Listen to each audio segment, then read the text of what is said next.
getting electricity is really a defining moment from a cultural perspective of people being able to cook food or to light their surroundings. There's a lot of places in the world that's not the case. And in fact, that's what it's providing to us, right? It's that 24/7, round-the-clock, carbon-free energy. It was the first step in a nuclear nightmare. For decades, several high-profile accidents have led to negative perceptions and poor public trust, slowing progress and obstructing nuclear power's potential to deliver clean, affordable, and reliable energy to the masses. As we come forward to today, it's really the conversation around energy security and climate security that's saying, you know what, nuclear makes a lot of sense. There is no solution that does not involve nuclear power. My guest today is Maria Korsnick, President and CEO of Nuclear Energy Institute, an organization that works closely with policymakers, investors, and the broader public to help address challenges and shift attitudes on the development of new nuclear technologies. Then later, we'll visit Chyo Power, a company working to upend the sector by rethinking the traditional development cycle. We'll explore their cutting-edge fuel form, visit their manufacturing facility, and get a first-hand look at their non-nuclear test reactor. Stay tuned as we tackle a variety of topics, from the realistic risks and challenges of nuclear energy's progress to its widespread implications on politics, the environment, and most importantly, our day-to-day lives. The only way to solve our biggest problems is to have the audacity to try. Welcome to In the Arena with Evan Baehr. Maria, it is such a delight to be in conversation with you. Something we'll get to explore in this conversation, the prospects and the promises of what nuclear energy could do for national security, for climate change, for driving the future of industry. In some ways, it feels like this panacea, but was basically on the shelf for a really long time, and what you guys are working on is making the conditions possible to explore that. Remind us the basics of when we think about using nuclear energy, what are some of the stats that make it the standout method of producing power? Well, just look at the fleet that we have today. So we have 93 reactors today here in the United States. Those 93 reactors produce 20% of the nation's electricity. That's pretty powerful. And they provide carbon-free energy equivalent to taking 100 million cars off the road. So you say, well, 100 million cars, that's 97% of the cars that operate in the United States. So just to give you a view of the power of the current fleet, that's what it's providing to us, right? It's that 24/7, round-the-clock, carbon-free energy. And don't just stop at carbon, right? It doesn't produce NOx, it doesn't produce SOx, so nitrous oxides or sulfur oxides. Highly reliable power source. And think about the land mass, right? Oh, I don't know, maybe a square mile these plants, operate on for this volume of energy that they produce. A fuel pellet is maybe the size of my thumbnail. That's equivalent to a ton of coal. So when you think about nuclear, its basic value proposition is its energy density. You have an important job of being the CEO of the Nuclear Energy Institute. The internet tells me, at least, that you are a titan of industry. I might call you a nerd for nuclear, but start there. How did you get into the category? It was 3 Mile Island back at the time when I was graduating from high school, going into college. And it actually caused me to be attracted to nuclear energy because it was just a lot of confusion about what was happening and was it bad or really bad or whatnot. And it just stuck in my mind that if I lived next to that plant, I would want to better understand it. So I went to nuclear and chemical. So I have a minor in chemical engineering. And I worked in power plants for over 30 years in my career. And I got to the point where how could I actually help the industry? We operate a really strong fleet here in the United States. We have a greater than 92% capacity factor. That probably sounds kind of geeky. It just means they run 92% of the time, which is a very high value. And we've done that for over 20 years. The United States should be very, very proud of the nuclear fleet that they have today. but I look at them and I say, it's an unsung hero. There's a lot that nuclear does and provides, but really doesn't get that recognition. And so I left the commercial industry and I came to the Nuclear Energy Institute. We're the trade association for the industry. We work to put policies and regulation in place that support commercial nuclear energy. And we also work internationally. During this massive new attention around climate change, global warming, decarbonization, et cetera, nuclear did not make the short list of the technologies to pursue. Why, if you were right that when compared to these other sources, it wins on so many factors, why was it not at the top of that list? Well, nuclear takes a while to build. When you haven't built in a while, so now you're in the 90s and you already haven't built for maybe 15 years or so. And so you also have a regulator that hasn't been in a position to make decisions on licensing new plants. We were deregulating the electricity market, so there's a lot going on, right, in that time frame. And so anyway, as we come forward to today, it's really the conversation around energy security and climate security that's really coming together, that's saying, you know what, nuclear makes a lot of sense. If you think about this nuclear plant, you put that fuel that you want to run in that plant. It operates for 18 months, 2 years. That's today's technology. So think about other ways that we produce energy. Maybe you need a pipeline. Maybe you need a constant flow of something. Could be coal, for example. And so, you know, all of those things can be disrupted, right? Those are ways that you can sort of get into the operation of that particular asset. Well, nuclear is a bit standalone, right? I already put all that fuel in the core. That's already there. It's already locked in. I'm good to go for a couple of years of operation. Again, very attractive when you start talking about some issues and some challenges from a resiliency perspective. I mean, if you think about it across the globe, getting electricity is really a defining moment, and from a cultural perspective of people being able to cook food or to light their surroundings, you know, after the sun goes down, right. And things that, you know, you and I just take for granted. But there's a lot of places in the world that's not the case. And in fact, that's really, again, another reason that we have to take a look at how are we going to produce this energy. You're not going to look to these folks and say, I'm sorry, we have electricity and you can't have any, right? Because now we understand in those ways of making electricity, it harms the environment, or it does this, or it uses critical minerals, or it does all this. So it's really on us to figure it out. It's on us to say, okay, got it. Let's now look and say, we need that electricity, we need it very reliably, we need to be kind to the environment when we produce it. Nuclear uses the fewest critical minerals, I might add. Again, how much land are we using to make these megawatts? And when you really look at it from that perspective, there is no solution that does not involve nuclear power. There's no credible solution that doesn't involve nuclear power. So even relative to some other carbon-free or renewable sources, solar or wind, some of the attributes you just listed, the sort of ecological and geographic footprint is way smaller than putting in a giant wind farms. Something we think a lot about in Texas is when the wind is not blowing or the sun is not shining, it is not producing electricity onto the grid. So the reliability, the always on. Help me understand the basics around the cost. I think you have to begin with the plants that we have today, because the conversation that you're having today about building new plants today is not that different than the conversations that were happening back in the 1980s. We had a different situation. You had rising interest rates, you had a lot of challenges, and there were plants that were being built there, and people were very concerned about those costs. And then you look at those same power plants today that are still producing electricity, that initially they were envisioned for a 40-year life. That 40-year life has become a 60-year life.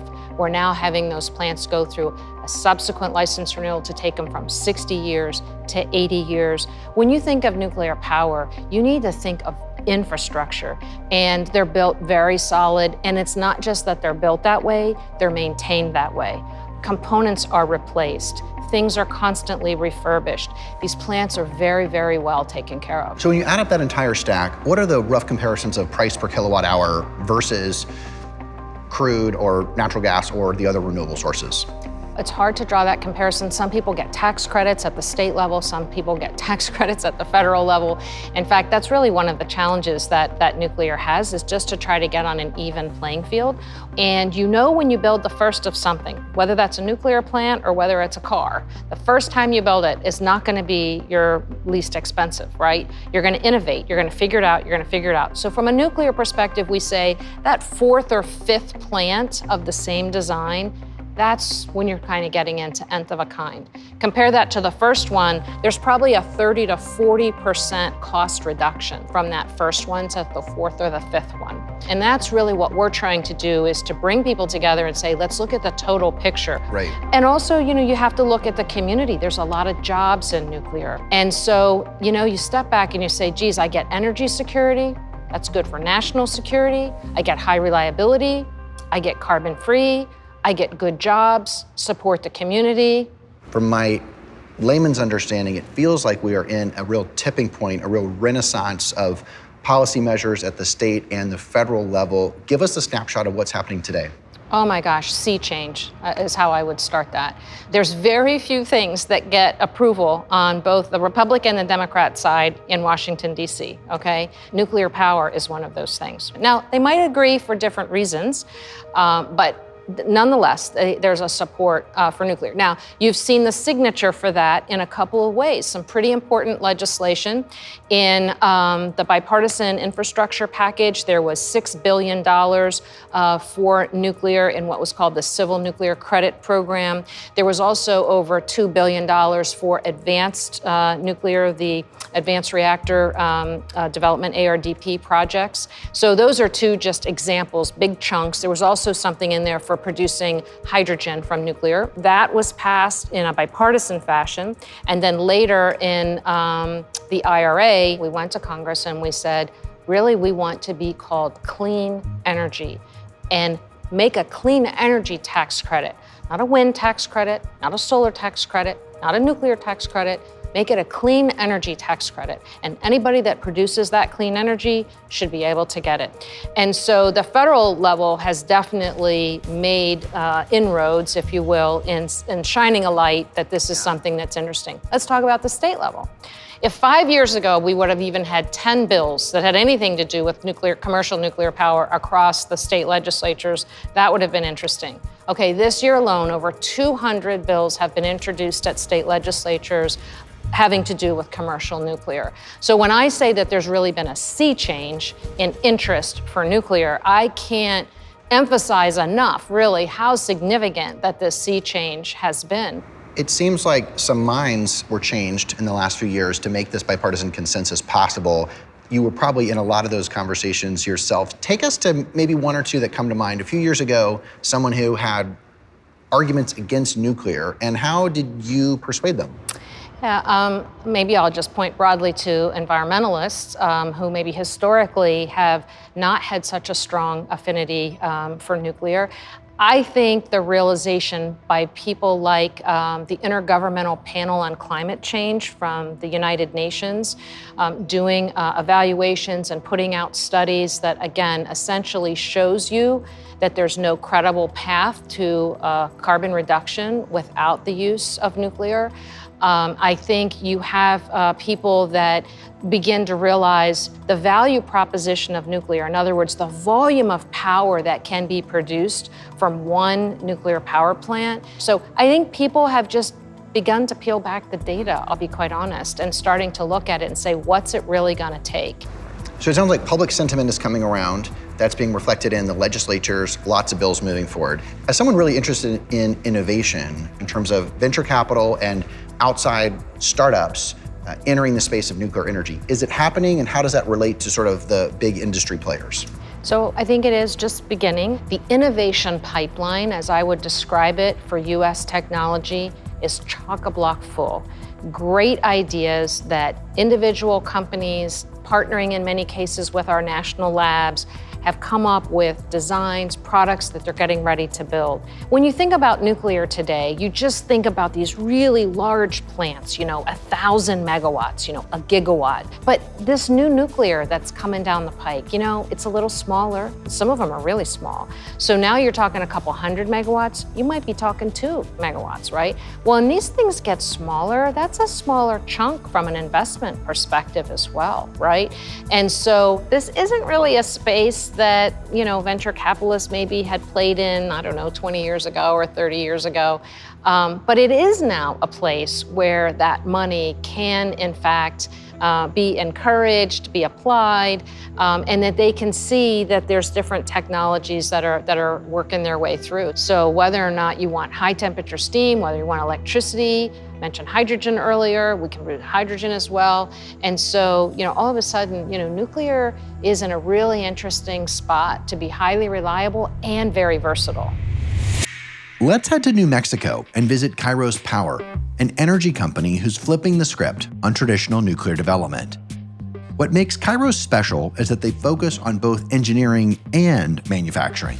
This allows them to iterate on reactor design and adjust where necessary, making the process quicker, safer, and ultimately cheaper.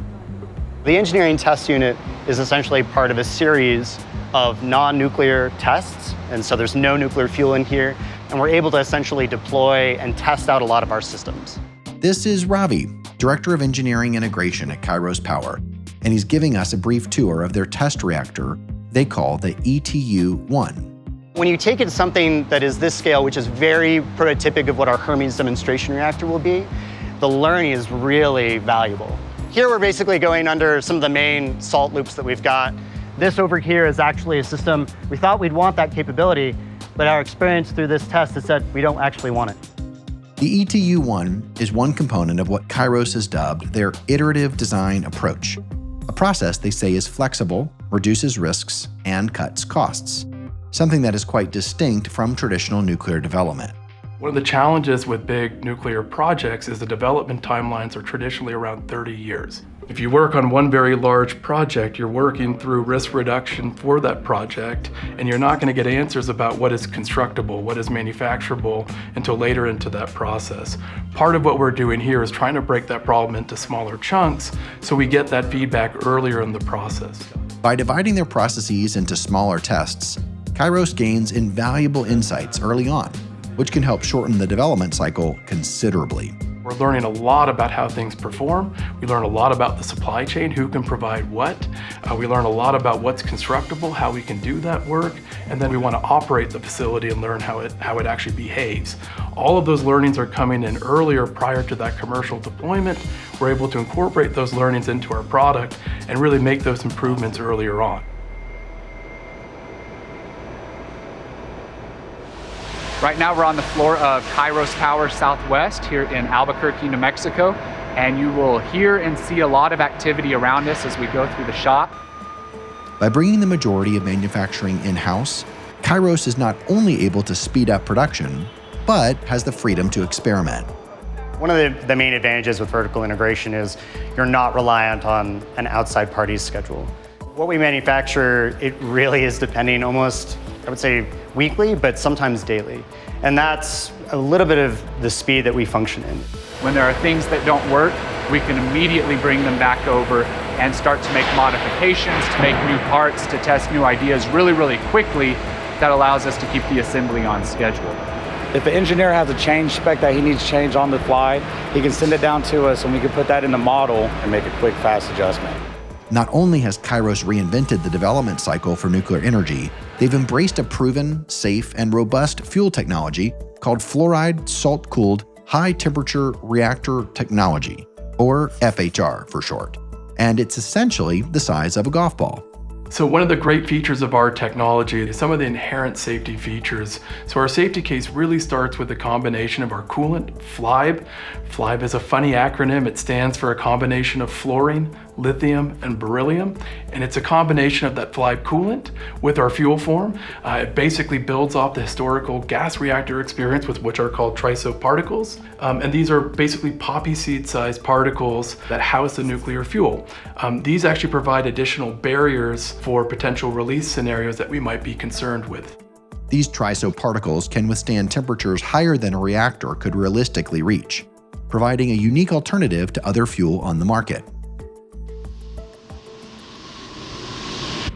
Kairos is currently in the process of taking their learnings from the ETU-1 and applying them to ETU-2, as well as their first nuclear iteration, the Hermes demonstration reactor, which they plan to build in Oak Ridge, Tennessee.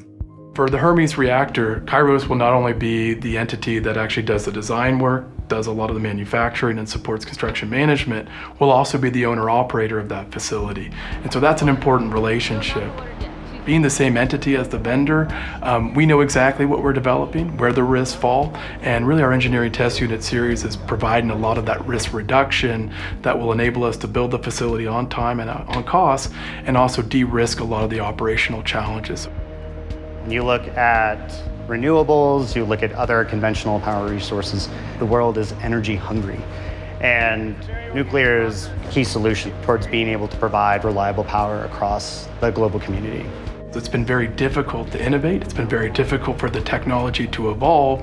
And so getting new technologies in for basically civilian reactor deployment, that's one of the things that Kairos is really trying to bring to bear. Very exciting to hear about companies like Kairos challenging the status quo. Let's head back to the studio, where we'll dive deeper into the current and future state of nuclear deployment across America and the world. Let's pick up on geopolitics. Is the United States losing the game of nuclear to China or Russia? So that's a really interesting question. Okay, a few years ago, I would have told you yes, because if you looked at China, for example, today, they're building 20 different reactors and they have a solid game plan to continue to— To clarify, they're building 20 right now, and the United States in the last 20 years has built one. Just finished one. Okay, so they're at least 20x our volume of new development. And they're continuing on. So it's really part of their strategy to continue to build. And not only to build in their own country, but to build in other countries. And so it kind of comes back to energy security is national security. The US, from a commercial nuclear perspective, was sort of on the downhill trend, and some other countries more on the uphill trend because they were building. And they look ahead and said, yes, I look ahead and I see nuclear as a thriving market. That's changing right now. We've had just probably 18 different countries come through our offices this year alone, people that are very interested. Maybe they were going to build with Russia, and now they're interested to build US technology. So there's a lot of attention really right now. Again, we're very much at an inflection point, and I think that's very important. And why is that? Because from a commercial nuclear perspective, it's really a geopolitical play, right? You build a 100-year relationship with these countries. You're gonna design it, you're gonna build it, you're gonna operate it for 80 years, you're gonna decommission it. It could be longer than 80 years you're gonna operate it, and then you're gonna decommission it. That's a long-term relationship. Who do you want that long-term relationship with? Well, we would like it to be with the United States. So when you say sort of who's the leader right now, I'm just being honest. It doesn't feel good to say it, but I'm just saying, China is really, has moved out from the innovation perspective in terms of what's built. I would say the US wins the innovation award in terms of what's coming, right? The small modular reactors, the micro reactors, these other designs. I've got to ask you though about risks.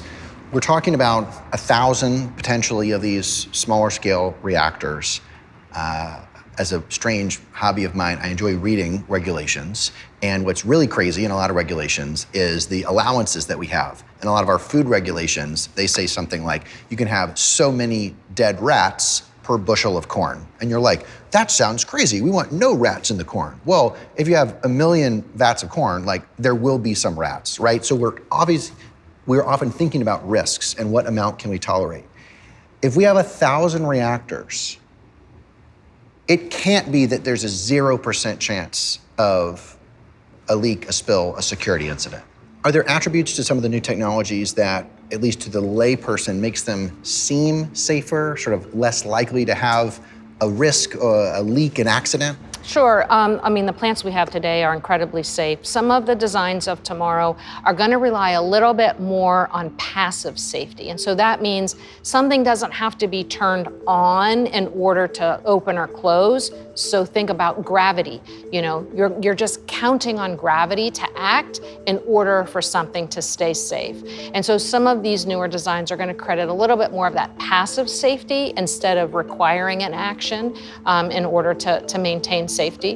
What could happen? I mean, there's examples like in airlines, which are largely very safe, but probably once a year a plane goes down. And I think as a passenger, as a citizen, as an investor, like, I love it. I love airplanes. I'm sad when one crashes. It's still safer than driving. It's a risk I'm willing to live with because the benefits are amazing. What could possibly happen at one of these small scale reactors? Well, I mean, let's imagine that you develop something that's going on in a system, and it leaks or whatever. I mean, you just shut it down. I mean, it's not like you can't stop the reactor from working. It's not like you can't put it in a safe condition. So there's business risk. There's things you're going to say, Sure. I want this to operate all the time, and maybe it operates 90% of the time instead of 100% But does of it the time. explode like a nuclear bomb and kills a whole city? No. What happened? What happens if there's an explosion or a leak? What does that mean that it leaks? Well, it depends on what's leaking, but I mean, if it's coolant that's leaking out, okay, it's leaking out, it's contained, and you just shut it down. It's like you're saying, I got a leak on my car. Oh my God, well, it depends on what's leaking on your car, right? Is it the radiator fluid, is it oil, So just imagine, power plant's an engine, sort of very much similar to that. You monitor all of the different features, just like you monitor things that are going on in your car engine. Right. And you take care of things, right? You take things out of service, you fix them, something develops a leak of some sort, you analyze it, you shut it down. So it's not like to say nothing can ever happen. I'm simply saying anything that happens at a plant can be dealt with, and it's not something that is needing to concern or worry, or anybody that's outside of the power plant. Right. I just wonder if that's part of the conversation when you're talking with people that still have some misconceptions, still have some security fears, to say, here are a lot of reasons why this is not like 3 Mile Island. This is what happened there, and in our new vision, here is what, if something like that happened, this is why it does not cause a lot of harm. Is that at the top of the list of the misconceptions in your conversations you have with people? Is it some cataclysmic fear of a meltdown or an explosion? Really not so much, and I think it's because the US fleet has operated so well for so long, as I mentioned, greater than a 92% capacity factor for over 20 years, that I think people have looked at it and said, well, if it was going to be a challenge, if there could be something like, why wouldn't I have heard about something happening? And there's all those plants operating, and they're operating just fine. And actually, I see the benefits of it. If the people that have the highest positive percentage about nuclear are the ones that live right next to nuclear plants, right? And if you think about it, it's like, well, they know it a little bit better. They've probably gone and toured it. They probably know people that work there. They probably understand the safety standards, that very high, safety standard ethics, at folks that work at the power plant. So if the people that work closest to these plants have the highest favorability, that's a pretty good statistic. I want to talk about what nuclear can be used for. This idea that if we have ways to dramatically lower our cost of electricity or industrial heat or any of these sources of energy, it can actually enable a real renaissance. If the COGS, if your input cost of electricity to produce some new kind of material, make a car, design or produce something, if that cost goes way down, it invites all sorts of new investments and can unleash all kinds of innovation. Absolutely, and I love the fact that you just highlighted that, because when we talked, hey, back in the 70s, 80s, 90s, actually the ramp up of electricity, it really wasn't so much the demand or load growth was really kind of flat, for a long time. And now as people are looking ahead, they're really seeing a pretty significant ramp up, and you're like, well, what's going on there? Well, the data centers are really hogs of energy, and completely separate from the data centers, things that are using artificial intelligence and sort of AI, supported technology, also very hungry for energy. So things that we're going to be bringing new to our society actually demand quite a bit of energy. And fun to think too about emerging markets. Imagine if we had nearly free energy, what you could do for running desalination plants and create clean water for my gosh. billion plus that don't have it. The applications of cheap, clean, nearly free energy, particularly for emerging markets, it's really it's a human rights issue. It's how you access the ability to sterilize surgical instruments and perform surgeries and do healthcare. Absolutely. Clean water, food, transportation, so many of these things. It's really exciting to think about what this could mean for emerging markets. But I'm feeling a little mixed because we were just saying that China is coming in, saying to Ghana and all these countries, let me run your nuclear. If we don't want China to run those things, what is the path forward for emerging markets to access nuclear, do you think? We got to get hot, right? We got to get going. We have American technology, we have American innovation, we have it in the pipeline. You've already mentioned our regulator. We need to make sure that our regulator is being safe, but also letting those products get through that pipeline and getting out. And we need investment. We need people to say, I understand the value of this. I need to get to nth of a kind. Let's build that 1, 2, 3, and 4. Watch it come down the cost curve. The export market for commercial nuclear between now and 2050 is estimated at $1.9 trillion. $1.9 trillion. Okay, we're crazy if we don't really get involved and engaged and be a part of that export market. And I can tell you right now, we're perfectly positioned because people want to do business with the United States. They prefer to do business with the United States. We got to get these items out of that innovation pipeline and into the market.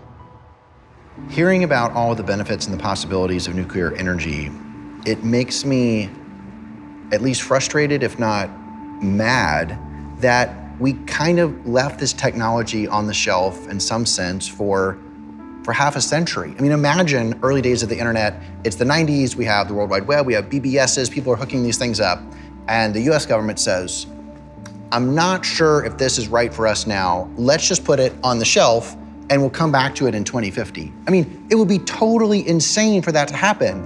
Do you share that anger or frustration that it wasn't fully on the shelf, but it was massively stymied for our entire lifetime? Yeah, it is frustrating. It's frustrating because I think that, again, I go back to nuclear being an unsung hero. When you're not building new things and you're not talking about building new things, it kind of falls off the radar screen a little bit. Right. And I think the commercial nuclear that we have today, a bit like that, it became background, kind of became the wallpaper. People just kind of expected it to be there, whatever it is that it was doing. It's not sort of fresh and different and cool and being talked about. And I think that worked against nuclear by not sort of being part of the conversation. And so I'm really interested as we look ahead. Again, I'm so proud of our national labs. I'm proud of the many different companies that have brought these new and innovative ideas. When we say they're new and innovative, it's not that the idea is new today, it's just that they're putting it on a model of today. As I mentioned, some of these ideas are back to the future. They were tried back in the 1960s. They were developed back in the 1960s. So the fact that we're actually harvesting some of the wonderful time and talent that has been put in and is now coming to market, that's impressive to watch. You should be very proud of what the folks here in the United States have done. I want to get into the headspace of 1,000 small-scale reactors around the country. First, if we have 1,000 around the country, what does the rough makeup of US energy production look like? If we have 1,000 of these nuclear, are there any other forms of energy production even needed? Oh yeah, I think there is. Just like an investment portfolio, I don't need to tell you this with your background, but you should always have a diversified portfolio, right? And I think that's very important for us, and I think it'll continue to be important for us, right? And so today we talk about nuclear being about 20% of the mix.